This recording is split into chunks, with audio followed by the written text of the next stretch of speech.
안녕하세요. 오늘도 사연살롱을 찾아주셔서 감사합니다. 100세 시대에 인생의 절반을 산 여성이에요. 내 마음은 아직 이팔 청춘인데 어느새 몸은 늙어 50살을 바라보는 나이가 되었네요. 흔히들 꽃다운 20대를 가리켜 화양연화라고 표현하잖아요. 꽃이 만발한 시기라는 의미로요. 하지만 저는 다시 그 시절로 돌아갈 수 있다고 해도 절대 그러고 싶지 않아요. 지나온 세월이 제게는 너무도 잔인하고 혹독했기 때문이죠. 좋은 일이든 나쁜 일이든 시간이 흐르면 모두 추억으로 남는다고 하던데 저는 그렇지 않더라고요. 오히려 그때를 떠올리면 가슴이 콱 막힌 것처럼 답답하고 부하가 치밀어 오를 뿐이니까요. 그럼에도 이렇게 과거를 되짚어가며 사연을 적게 된 건 이번에야말로 지긋지긋한 악연을 확실히 끊고 싶기 때문이에요. 저는 14살이 되던 해 부모님을 여의고 고아가 됐어요. 부부가 너무 사랑하면 한날 한시에 죽음을 맞는다더니 저희 부모님이 그렇게 한날 한시에 세상을 떠나셨거든요.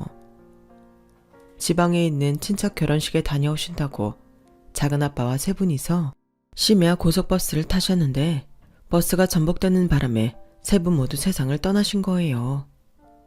그때 저는 작은 집에서 사촌 동생과 함께 잠들어 있었는데 안방에서 들리는 작은엄마의 비명소리에 잠에서 깨고 말았죠. 안방에 달려가 보니 작은엄마가 수화기를 붙들고 미친 듯이 소리를 지르고 있더라고요.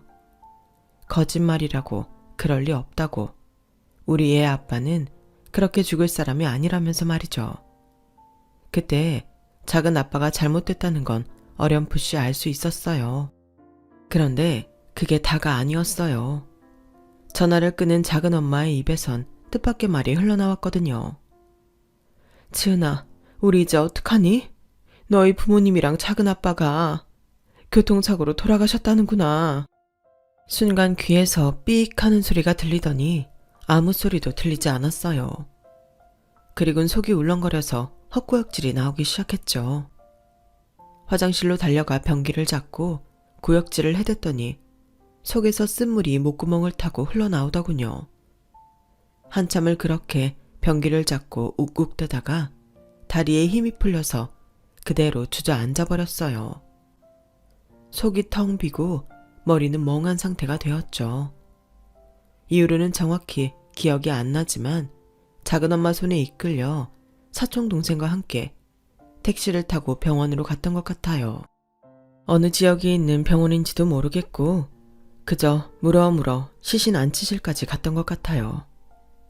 저랑 사촌 동생은 안치실 앞 복도에 남아 있었고 작은엄마 혼자 안으로 들어가셨는데 잠시 뒤 작은엄마가 오열하는 소리가 들리더군요. 제발 아니기를 바랐던 간절한 소망은 그렇게 산산조각이 나고 말았어요. 저는 작은엄마와 함께 상주가 되어 세 분의 합동 장례식을 치렀고 장례가 끝나던 날부터 작은 집에서 살게 되었어요. 조실 부모하고 형제라고는 아빠랑 작은아빠 두 분뿐이라서 평소 우애가 각별했는데 그래서인지 작은엄마가 저를 맡아 키우기로 하신 거죠. 지금 생각해보면 작은엄마가 참 대단하신 것 같아요. 자신도 남편을 잃고 막막할 텐데 조카까지 떠맡아 키울 생각을 하시다니요. 당시 9살이던 사촌동생은 아빠의 죽음을 쉽게 받아들이지 못했어요.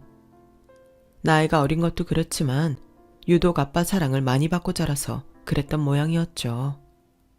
하지만 작은엄마는 넉넉지 않은 살림에 홀로 두 아이를 키워야 했기에 동생한테 신경을 써줄 여력이 없었어요. 그래서 그건 오롯이 제 몫이 되었죠. 얹혀 사는 주제에 이런 거라도 해야 고생하시는 작은 엄마한테 덜 미안할 것 같아서 제가 동생을 챙기기로 했거든요. 실어증이라고 하죠. 동생은 아빠를 잃은 충격으로 한동안 말을 하지 않았어요. 감정이 메마른 사람처럼 무감각하고 무표정하게 변해버려서 학교에서 아이들한테 놀림도 받고 따돌림도 받곤 했죠. 학교에서 일이 있을 때마다 작은엄마를 대신해 제가 동생네 학교로 찾아가곤 했는데 한 번은 젊은 여자 선생님 한 분이 저를 보고는 그러더라고요. 아무리 사는 게 바빠도 그렇지 애 상태가 이러면 부모가 직접 와야 하는 거 아니니? 네가 뭘 한다고 대신 오니? 들어보니 네 친동생도 아니라며. 아직 젖살도 안 빠진 어린애가 뭘 한다고 대신 여기를 와? 부모가 이렇게 신경을 안 쓰니 애가 그렇게 된 거지.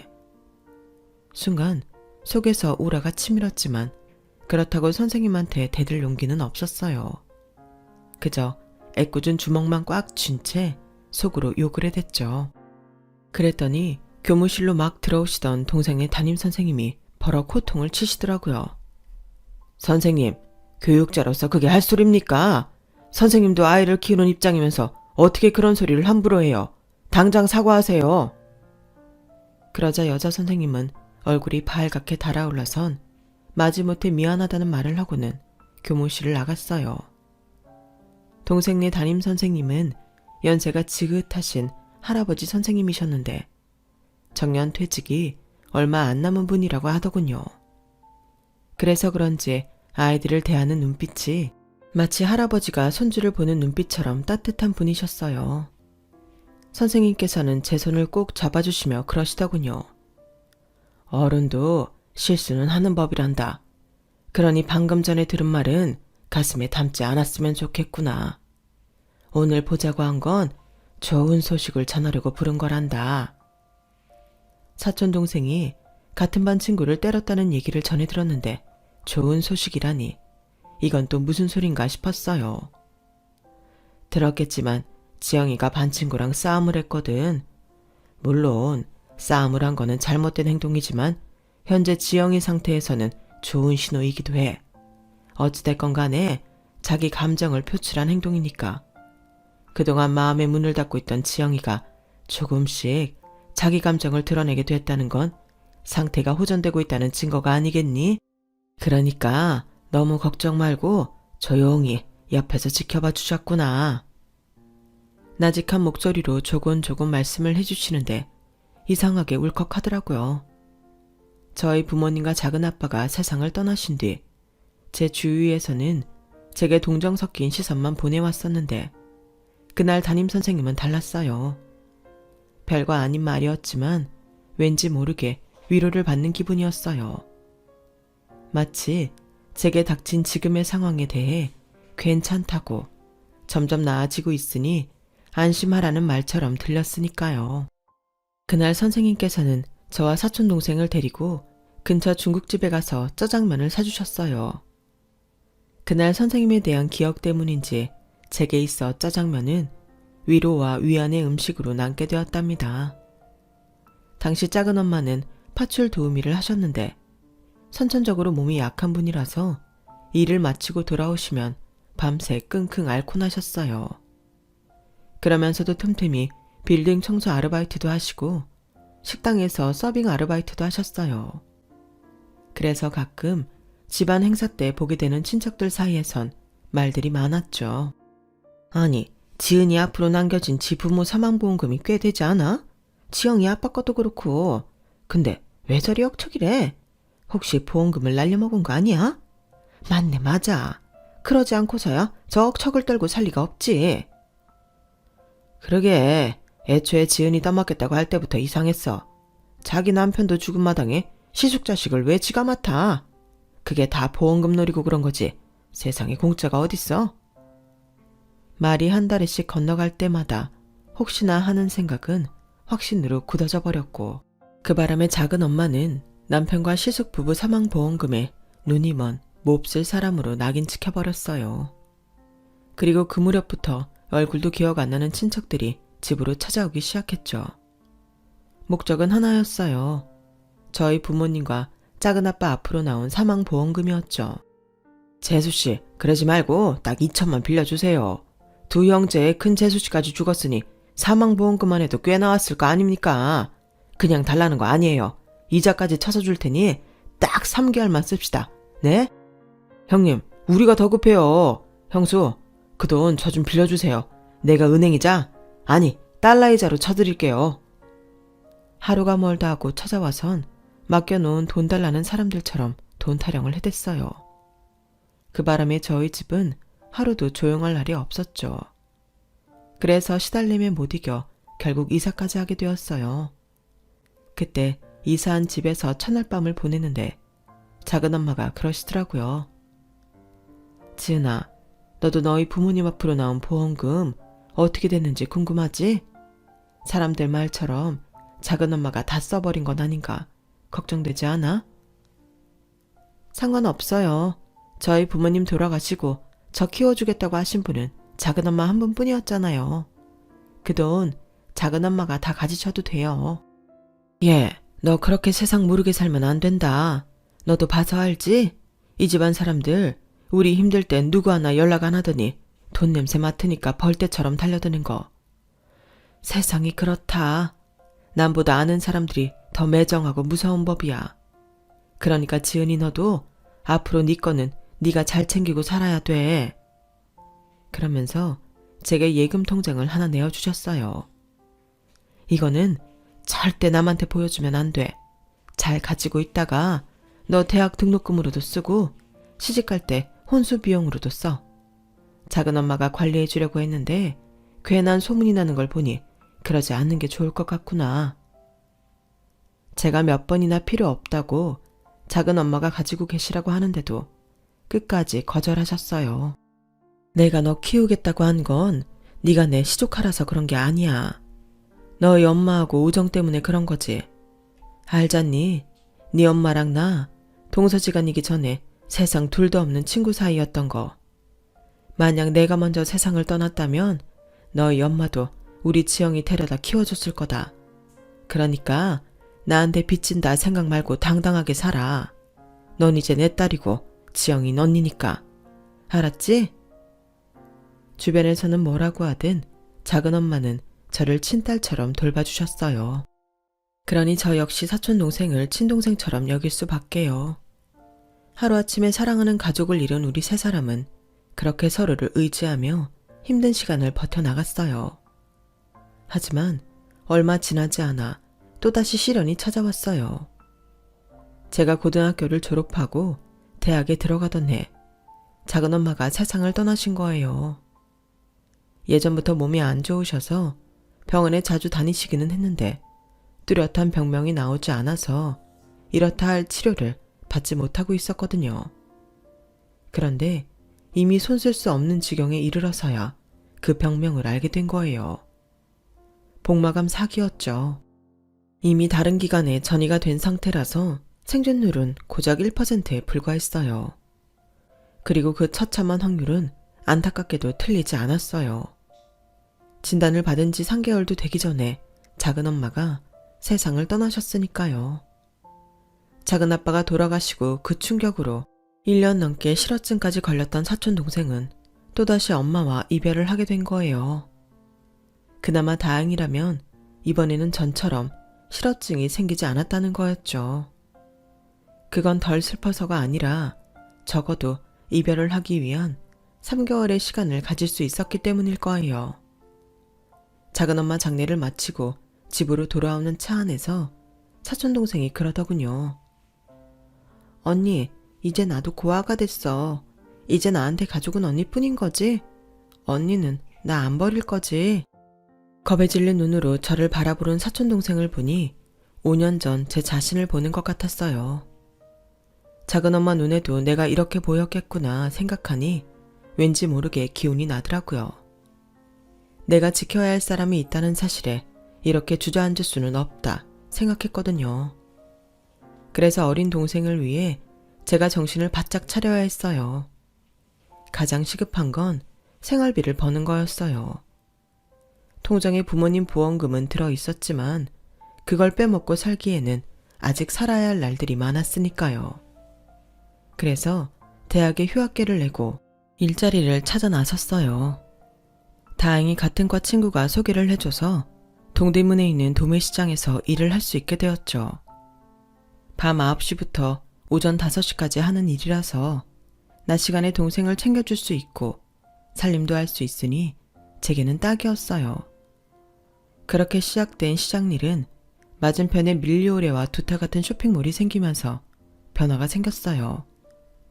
제가 일하던 가게 사장님 조카가 쇼핑몰에 가게를 오픈하게 되었는데 직원을 아직 못 구했다며 저한테 몇 달만 도와달라고 부탁을 하셨거든요. 도매시장에 있을 때는 상인들을 상대로 하는 거라서 호객 행위는 거의 하지 않았는데 소매 장사는 달랐어요. 자동차 한 대 크기만한 점포들이 따닥따닥 붙어있는 와중에 내 손님은 내가 불러서 물건을 팔아야 했으니까요. 다행히 새로 일하게 된 가게 사장이 사입에 재주가 있어서 주변 가게들에 비해 매상이 좋은 편이었어요. 그래서 인센티브도 꽤 받을 수 있었죠. 저희 가게 사장은 저보다 4살 많은 남자였는데 일찌감치 대학을 포기하고 군대를 다녀온 뒤 어머님이 하시는 도매시장에서 장사를 배웠다고 했어요. 그러다 자기 장사를 해보려고 쇼핑몰에 입점을 하게 된 거였죠. 자기가 공부머리는 없어도 장사머리는 좀 있는 편이라며 혹시 나중에 내 가게를 차릴 생각이 있다면 자기한테 상의하라고 하더군요. 그때는 그냥 빈말로 하는 소린가 보다 했는데 사장의 행동을 쭉 지켜보니 빈말을 하는 타입은 아니더라고요. 제가 낮엔 동생을 돌봐야 해서 야간 타임으로 일을 하다 보니 새벽에 사입을 나가는 사장님과 함께 있는 시간이 꽤 되더라고요. 좁아 터진 가게 안에서 사장님과 단둘이 있으려니 불편한 게 이만저만 아니었어요. 특히 밥 시간대 사장님이 가게에 오면 좀 난감했어요. 식대를 아끼기 위해 주변 가게 점원들이랑 같이 밥을 먹곤 했는데 사장님이 계시면 눈치가 보여서 말이죠. 그래서 평소엔 사장님이 사입하러 갈 때까지 참았다가 늦게 밥을 먹곤 했는데 그날은 손님도 일찍 끊기고 배도 고파서 안 되겠더라고요. 그래서 기왕 이렇게 된 거 사장님이 가게에 있는 동안 식당가에 올라가 밥을 먹고 오겠다고 했더니 글쎄 자기도 따라 나서지 뭐예요. 안 그래도 혼자 밥 먹기 싫었는데 잘 됐네. 지은 씨는 뭐 좋아해? 한식? 양식? 아니면 일식? 솔직히 이거고 저거고 간에 혼자 편하게 먹을 수 있으면 좋겠다 싶었어요. 하지만 그렇게 말할 수는 없었죠. 결국 그날 사장님은 식당가에서 가장 비싼 생선초밥을 사주셨어요. 거기까지는 좋았는데 문제는 다음날에도 그 다음날에도 사장님이 밥 시간에 맞춰 가게에 왔다는 거였죠. 꼭 일부러 그러는 것처럼 말이에요. 울며 겨자 먹기로 매일 밤 사장님과 저녁을 같이 먹게 된 저는 밥은 불편하게 먹었지만 식대를 아낄 수 있긴 했어요. 같이 밥을 먹을 때마다 밥값을 사장님이 내주었거든요. 그렇게 매일 밤 밥을 같이 먹다 보니 틈틈이 사적인 얘기도 많이 하게 되었고 제가 돌봐야 하는 동생이 있다는 것도 말하게 되었어요. 사장님은 그런 제 처지를 배려해 특별한 날이 아닌데도 과일이며 유명 프랜차이즈 레스토랑 상품권 같은 걸 선물해 주셨어요. 덕분에 사장님은 제 동생한테 인기가 좋았어요. 비록 서로 얼굴도 한번 못 본 사이였지만요. 언니네 사장님 말이야. 혹시 언니 좋아하는 거 아냐? 그렇잖아. 이 비싼 과일이며 10만 원도 넘는 TGI 상품권을 주는데 사심이 없다면 거짓말이지. 언니네 사장님은 어떤 사람이야? 잘생겼어? 말해봐. 그런 거 아니야. 그냥 내 처지가 딱해서 챙겨주는 거지. 넌 이런 거 신경 쓰지 말고 공부나 해. 수능도 얼마 안 남았잖아. 그래서 말인데 언니, 나 꼭 대학 가야 돼? 솔직히 나는 언니랑 달리 성적도 별로고 공부 체질도 아니잖아. 난 빨리 돈 벌고 싶어. 고등학교 졸업하면 나도 언니처럼 쇼핑몰에서 일하고 싶어. 또 그런 소리 한다. 요즘 세상에 대학 안 나오면 어지간한 데는 취직도 못하는 거 모르니? 말이 쇼핑몰이지 시장 바닥이나 다를 게 뭐 있어. 어제 어떤 손님이 1,000원 안 깎아준다고 그러더라. 평생 이따위 시장 바닥에서 장사나 하고 살으라고. 난 네가 나처럼 이런 소리 듣고 사는 거 싫어. 그러니까 쓸데없는 생각 말고 공부나 해. 그 무렵 동생과 저는 동생의 대학 진학 문제로 자주 다퉜어요. 언젠가 동생이 하도 졸라서 매장에 데리고 나온 적이 있었는데 그때 동생이 제가 일하는 걸 보고는 자기도 여기서 일하고 싶다고 하더라고요. 어린 제 눈에는 좋아 보였겠죠. 조명 짱짱하고 온갖 화려한 옷들이 즐비하고 천장 스피커에서는 최신 유행가가 흘러나오고 쇼핑에 들뜬 사람들로 가득한 그곳이 얼마나 신기했겠어요.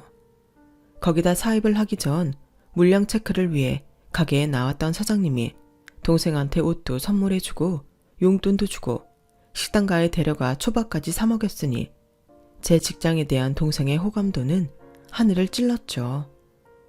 하지만 절대로 동생을 이런 데에서 일하게 하고 싶지는 않았어요. 나는 몰라도 내 동생만큼은 남들한테 손가락질 받지 않고 평범하게 살기를 바랐거든요. 하지만 이런 바람과 달리 동생은 일찌감치 제 진로를 결정한 것 같았어요. 저 몰래 사장님과 뒤로 연락을 주고받으면서 수능 시험이 끝나자마자 근처 가게에서 아르바이트를 시작하기로 했더라고요. 뒤늦게 그 사실을 알게 된 저는 동생은 물론이고 사장님한테도 화를 냈어요. 사장님, 어떻게 저 모르게 이러실 수가 있어요. 내 동생 일인데 왜 사장님이 나서서 회방을 놓으시냐고요. 사장님 동생이면 이러시겠어요? 그러자 사장님은 잔뜩 주눅이 든 표정으로 그러더군요. 내 여동생들이라면 그런 기특한 짓을 하겠다고 할 리가 없어. 지은 씨 동생이니까 그런 거지. 예쁘잖아. 자기 언니 힘들까봐 어떻게든 도움이 되려고 하는 마음이. 동생이 힘든 일 하는 거 싫은 마음은 잘 알겠는데 입장 바꿔 생각해봐.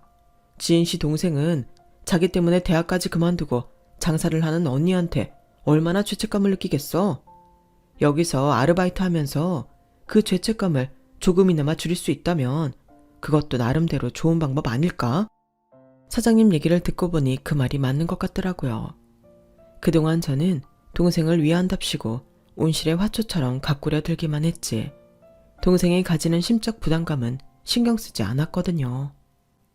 따지고 보면 예전에 제가 고생하는 작은 엄마를 지켜보며 느꼈던 그런 감정일 텐데 말이죠. 그래서 허락을 했어요. 대신 출퇴근도 저랑 같이 하고 밥도 같이 먹는 조건이었죠. 어디 하나 기댈 데 없던 저는 그 일 이후로 사장님께 심적으로 조금씩 의지하게 됐어요. 그렇게 마음이 먼저 다가가니 그동안 직장 사장으로만 알고 지내던 이 남자가 새삼 다르게 보이더라고요. 그리고 그제야 수년간 이 남자가 저를 향해 구애를 펼쳤던 사실을 깨닫게 되었어요. 그래서 그 손을 잡게 되었죠. 하루아침에 사장님에서 남자친구가 된 이 남자는 그동안 못해선 참견을 쉴 새 없이 하기 시작했어요. 젊은 여자 둘이 사는 집에 보안 상태가 걱정이라며 현관에 보조키도 새로 달아주었고 방범창이 흔들릴 데는 없는지 꼼꼼히 점검도 했어요. 거기다 직업 특성상 밤 늦게 출근해 새벽녘에 퇴근을 하다 보니 위험하다며 직접 차를 끌고 와 저랑 동생의 출퇴근을 도맡기도 했죠. 아니, 이렇게 걱정이 많은 사람이 그동안은 어떻게 참았대요? 힘들었지. 솔직히 말하면 지은 씨 퇴근할 때 몰래 따라갔던 게 한두 번이 아니야. 걱정이 돼서 가만히 있을 수가 있어야 말이지. 그런데 이젠 내가 직접 데려다 줄 수 있으니 다행이지 뭐. 사장님은 저뿐만 아니라 제 동생도 끔찍하게 챙겼어요. 제 동생 아르바이트 자리만 해도 그랬어요. 이미 돈을 벌겠다는 마음이 있던 동생이기에 가만히 둬도 제가 일자리를 구할 거라 생각했던 거죠. 그럴 바에는 자기가 직접 알선해 주는 게 자기 시야에서 보호할 수 있겠다 싶었다나요? 아무튼 사장님은 저보다 늘 한 수 위를 보는 사람이었고 그래서 우리 자매한테는 든든한 바람막이가 되었어요. 얼마 뒤 동생은 처참한 수능 성적을 받게 되었고 결국 대입에 실패하게 되었어요. 그러자 본격적으로 쇼핑몰에서 일을 해보겠다고 하더군요. 마침 남성복 코너에도 매장을 하나 더 내게 된 사장님은 이미 자리를 잡아둔 제 자리를 제 동생한테 맡기고 저를 4층 남성복 코너로 올렸어요.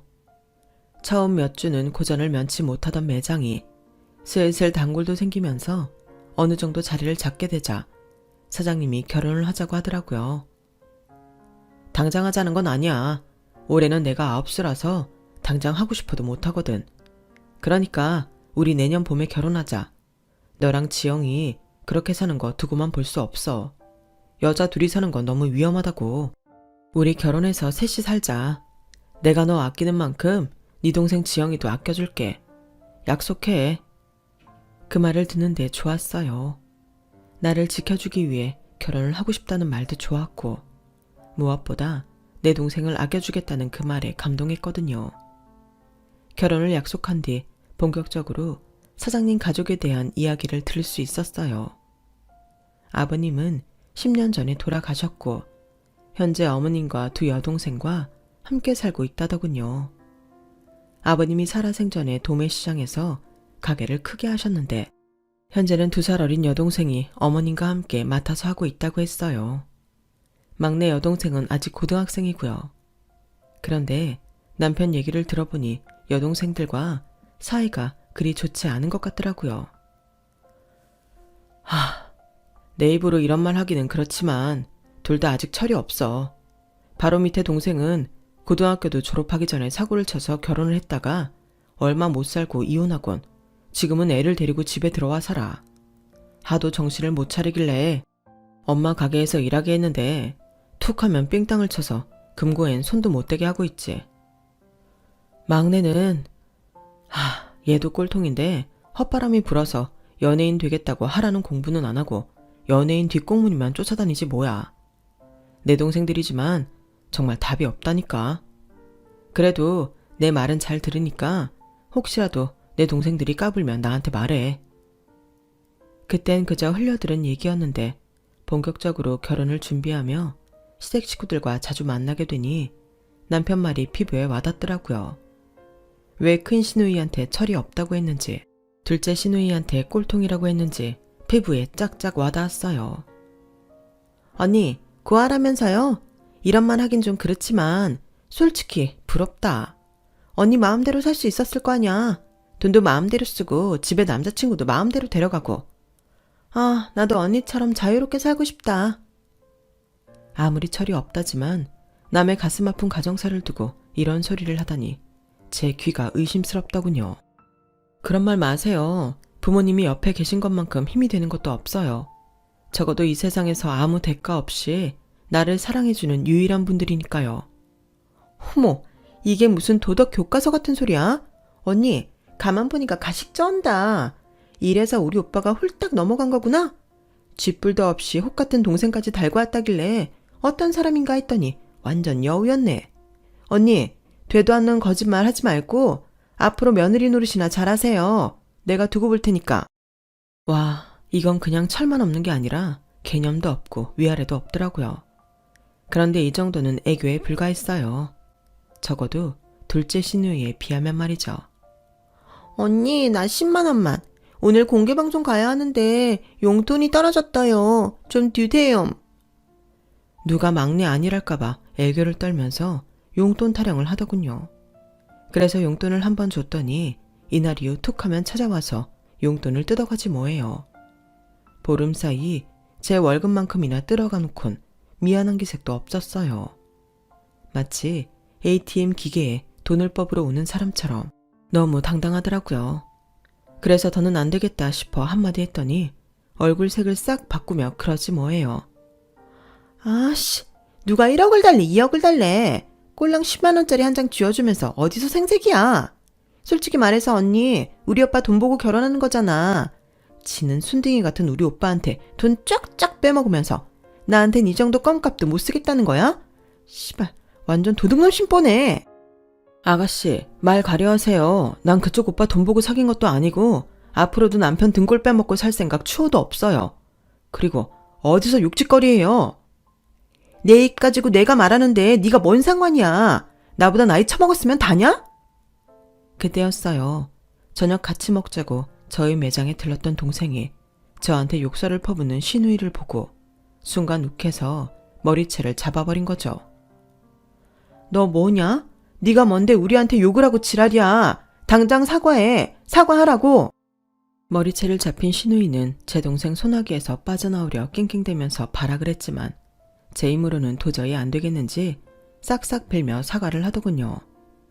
그제야 동생은 잡았던 머리카락을 놔주었어요.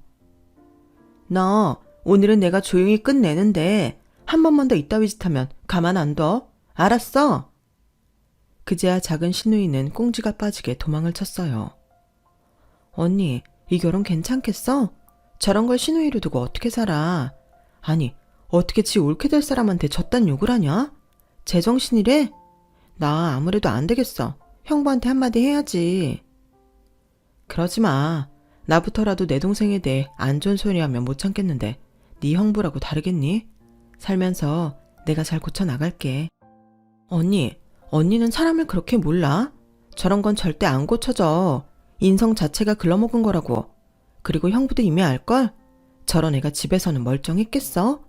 그러니까 형부한테 말하고 앞으론 이런 일 없게 하는 게 맞아. 동생은 씩씩거리고 아래층으로 내려가선 그이한테 전화해 그날 있었던 일을 전했어요. 그리고는 다시는 한 번 더 이런 일이 있으면 이 결혼 길을 쓰고 막을 거라고 엄포까지 놓았죠. 결국 며칠 뒤 둘째 신우이는 가게로 찾아와 제 오빠가 있는 앞에서 제 앞에 무릎을 꿇고 싹싹 빌었어요. 결혼 전부터 신우이들과 사이가 틀어진 상태로 시작된 제 결혼 생활은 곳곳에서 잡음이 흘러나왔지만 중간에서 중심을 잘 잡고 있는 남편 덕분에 큰 탈 없었어요. 그렇게 순탄한 결혼 생활을 이어가며 결혼 2년 차에 아들도 낳았고 아이가 어린이집에 들어가던 무렵부터는 다시 일도 시작했어요. 의류 사업 판도가 변하기 시작하면서 가게 매출이 떨어지자 남편이 온라인 샵을 만들었거든요. 홈페이지 관리며 고객 관리는 집에서도 충분히 할 수 있는 일이라서 저도 돕게 되었죠. 그 무렵 여동생은 새로 오픈한 명동 매장에서 일을 하고 있었는데 동대문 매장보다 매출이 안 나와서 마음고생을 하더라고요. 전체적으로 경기가 안 좋아서 그런 걸 어쩌겠어요. 그런데 얼마 뒤 벼랑간 동생이 독립을 하겠다며 집에서 나가겠다고 하더라고요. 가게도 그만두고 말이죠. 그런데 이상한 건 평소 같으면 저보다 더 난리를 칠 남편이 잠잠하더란 거예요. 자기야, 지영이 가게도 그만두고 독립한다는데 가만히 있을 거야? 본인이 결정한 건데 내가 어쩌겠어. 한두 살 먹은 어린애도 아니고 처제 정도면 자기 앞가림 정도는 충분히 할 사람이잖아. 믿으니까 안 말리는 거야. 그 말에 왠지 모르게 서운했어요. 하지만 언제까지고 제가 끼고 살 수도 없는 노릇이니 남편 말대로 믿어주는 게 상책일지도 모른다는 생각이 들었죠. 그래서 일단 동생하고 대화를 해보기로 했어요. 무슨 일인데 그래? 갑자기 독립을 하겠다니. 그리고 가게는 왜 그만두는데? 너 무슨 일 있지? 언니한테는 말해줄 수 있잖아. 그런 거 아니야. 이제 장사하는 게 신물이 나서 그래. 그리고 언니, 나 돈도 꽤 모았고 엄마가 남겨준 아빠 보험금도 있으니까 걱정 안 해도 돼. 그걸 말이라고 해. 내가 네 언니인데 왜 걱정을 안 해. 그리고 그 돈은 나중에 너 시집갈 때 써야 하잖아. 함부로 쓰면 안 되는 돈이라고. 알아. 그래서 나 이 돈으로 유학이나 가려고. 언니도 알지? 내가 공부머리는 별론데 손기술은 좀 있는 거.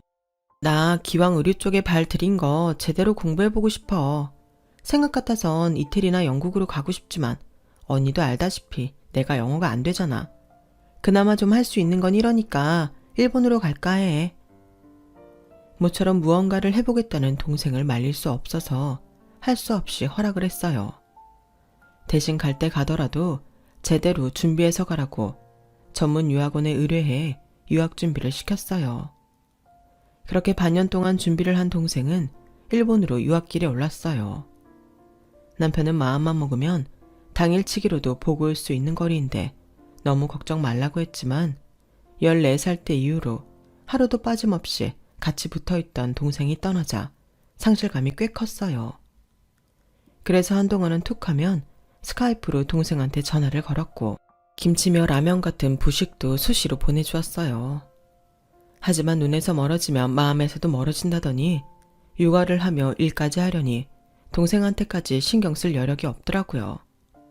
점점 연락도 뜸해지더니 언제부턴가 연중 행사처럼 연락을 하게 되었죠. 통화를 할 때마다 늘 동생은 잘 지낸다고 걱정 말라는 말만 했어요. 학교를 졸업할 때 남편과 함께 졸업식에 참석차 일본에 가서 본 게 마지막이었죠. 다행히 그쪽 회사에 취직해 직장도 다니고 있다고 해서 마음을 놓을 수 있었어요. 적어도 한국에서 일할 때처럼 손님들한테 무시와 멸시를 당하지는 않을 것 같았거든요. 때때로 동생은 우리 아들 장난감이며 학용품 등을 보내주었고 제 아들한테는 일본이모로 불리게 되었어요. 그러는 사이 시댁에서는 2번의 결혼식이 있었어요.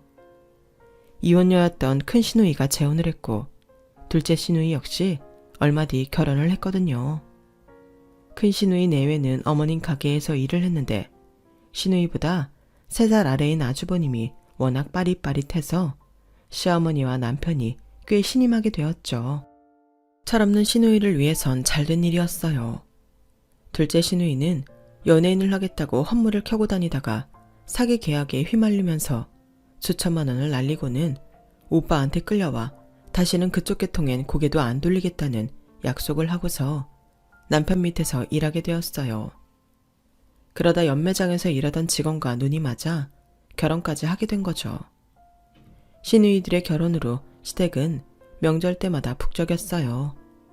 그 모습을 볼 때마다 가슴 한구석에 시리더라고요. 혼자 외롭게 일본에서 지내고 있는 동생이 떠올라서요. 그런데 명절 기분에 다들 들떠서 그런지 평소보다 술을 많이 마시더니 결국 둘째 시누이가 술주정을 부리지 뭐예요. 결혼할 때 시어머니가 자기보다 큰 시누한테 혼수를 더 해줬다는 게 화근이었죠. 아씨, 참으려고 했는데 다들 이러는 거 아니야. 엄마도 오빠도 옳게도 다들 나만 미워하는데 그래도 난 수정이 전년보다 떳떳하다고. 야, 오수정, 너 맹한 척 시실거리면서 뒤에서 나쁜 짓 하는 거 다 알아. 가면 벗어 이년아. 이 기집애가 술 처먹고 어디서 2년 전년이야. 네가 그러니까 다들 널 또라이라고 하는 거야. 나 술 먹으면 애미애비도 못 알아본다더니 저게 딱 그 짝이라니까. 그러자 둘째 시누이가 술병을 들고 벌컥벌컥 들이마시더니 그러는 거예요. 너이씨, 오늘 내가 네 가면 다 벗겨낸다. 올케 언니 동생 왜 도망치듯 일본으로 갔는지 알아요? 모르죠? 내가 그 이유 알려줄까요? 혀 구부러진 소리를 하며 막내 시누이가 대뜸 제 동생 얘기를 꺼냈어요. 그러자 큰 시누 얼굴이 창백해졌죠. 손을 뻗어 동생 입을 막으려고 하는데 이미 늦어버렸어요. 제가 중간에서 큰 시누 손을 잡아버렸거든요. 무슨 소리예요? 내 동생이 왜 일본으로 갔는지 안다는 거예요? 당연히 알죠. 전현 오수정이 언니 동생 남자를 뺏었거든요. 그것도 꼴랑 30만 원 받으려고. 미친 게 같지도 않은 애가 졌다고 쇼까지 치면서 언니 동생한테 사기쳤다니까요. 그 바람에 언니 동생은 3년 사귄 남자랑 깨지고 일본으로 간 거예요. 술에 취해 횡설수설 해대는 둘째 시누 말을 정리해보면 이랬어요. 제 동생은 가게 단골이던 손님과 3년째 연애를 하고 있었는데 예전에 제 동생한테 머리채를 잡혔던 게 앙금으로 남아있던 둘째 시누가 제 동생 남자친구를 꼬시면 30만 원을 준다고 지 언니를 꼬드긴 거죠. 일반 사람 같으면 돈 30만 원에 그런 짓을 하겠어요. 그런데 이 멍청한 큰 시누가 그 짓을 한 거예요. 제 동생 문제에 대해 상의할 게 있다며 동생 남자친구를 불러내선 술을 먹이고 모텔에서 하룻밤을 보낸 거죠. 두 사이에 아무 일도 없었음에도 마치 밤사이에 자신이 겁탈을 당한 것처럼 쇼를 하고는 얼마 뒤 임신을 했다고 거짓말까지 했어요. 그 사실을 전해 들은 제 동생은 남자랑 헤어졌고 도망치듯 일본으로 유학을 떠난 거죠. 사돈지간에 얼굴을 보고 살 수가 없었으니까요. 동생은 가게를 그만둘 결심을 하면서 제 남편한테 이 얘기를 했던 모양이에요. 그래서 제 동생이 한국을 떠나는 걸 남편이 말리지 않았던 거고요.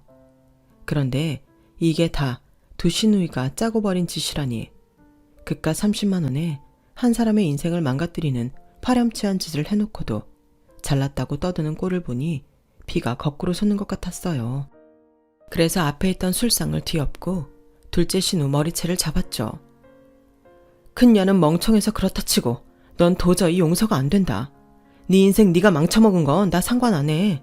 그런데 내 동생 인생을 건드리면 얘기가 달라지지. 재미있었니? 그 뱀 같은 혓바닥으로 한 사람 인생 망치니까 좋았냐고. 내가 그동안 네 하는 짓이 예뻐서 존대까지 써가며 신우이로 받아들였는지 아니? 훅히지 마. 니깎게 뭐라고. 그저 내 남편 얼굴 보고 참았던 거야. 길바닥에 널브러진 개똥만도 못한 주제에 왜 남한테 피해를 주는 건데? 왜 내 동생 인생을 건드리냐고. 내가 빨간 줄 긋는 한이 있어도 너 오늘 내가 가만히 안 둬.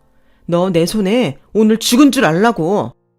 주체할 수 없는 분노에 바들바들 떨며 손을 치켜들었어요. 그런데 저보다 한 템포 빨리 누군가가 둘째 신우 뺨을 치더군요. 바로 남편이었어요. 싸늘한 표정으로 자기 동생을 내려다보던 남편은 부들부들 떨고 있던 저를 끌어안더니 그러는 거예요.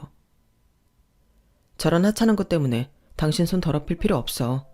쟤들 부부 오늘부로 내 가게에서도 내쫓고 내가 마련해준 신혼집도 뺏을 거야.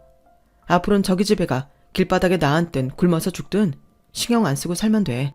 지가 지금까지 누구 덕에 살아왔는지 제대로 보여주면 되니까. 당신은 가만히 두고만 봐. 그리고 수정이 너도 잘 들어. 동생이 미친 짓을 한다고 그 장단에 노란한 너도 난 용서가 안 돼. 그 나이 처먹고도 정신 못 차리고 그따위로 사니? 내일 쇼핑몰에서 일하기로 한 거 없단 일로 하자. 너 같은 거랑 한 공간에서 숨 쉬는 것도 역겹거든. 그 길로 남편은 저와 아들을 데리고 시댁을 나왔어요. 그리고는 이후로 시댁과 연을 끊고 살았어요.